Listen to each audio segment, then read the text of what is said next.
Okay, magandang umaga po. Okay. Okay, magandang umaga po sa lahat at nagbabalik po si JR sa YouTube channel po. At ito po ang pinaka best tip. So, ilang araw din po ako na nawala kasi po busy lang po tayo sa trabaho. So, titingnan natin to. Nakita niyo po yung mga pinupush natin, yung mga kinocompute natin dito sa YouTube. Kung, di ba, may mga push tayo na 31 na pampiang. So, ang para natin po rito, para manalo po tayo, ay yung pag-aalaga talaga. Ito ay tinataya na paminsan-minsan lang. So, ganito po. Rush tayo sa natin. So, kung papansinin nyo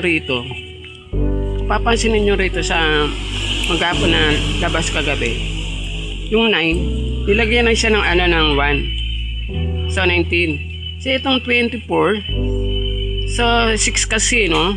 Ang 16 ginawa ng 6, so ang lakas nito, no? Halimbawa itong 19 iikot lang ito, no? 16. Okay, wala na. Kukwenta natin yung pentel pen ko, wala nang tinta. So, gagawin na to 16.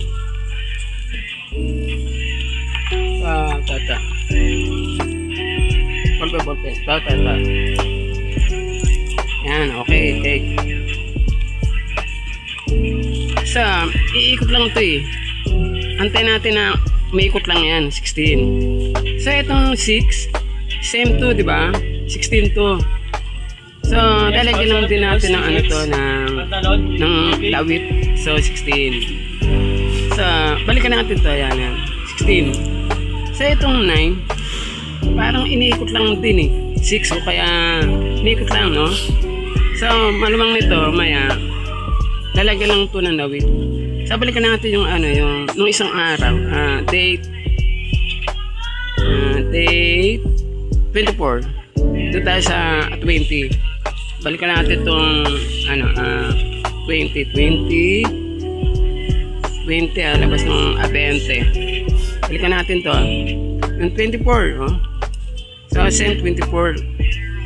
Sa may 5.8. Sa may 5.8, linawan ko po may 5.8. So, 24. So, nakuha ito eh. Ang 24.6. So, same 6. No? Tapos na 5.8, 24. Ang lakas ng no? Ang lakas itong 24, 27. Itong 24. So, aantabayanan natin ito yung 25. So, 24, diba? So, baba tayo. So, 25. So, itong 24, kasi tatlo eh. Left and right sila eh. Tatlong result. Pwede yan, 25. So, wala tayong ibang babantayan po sa maghapon. Ito lang. 722 at 425. So, 425, 722. So, okay po. Salamat po. Bye-bye po.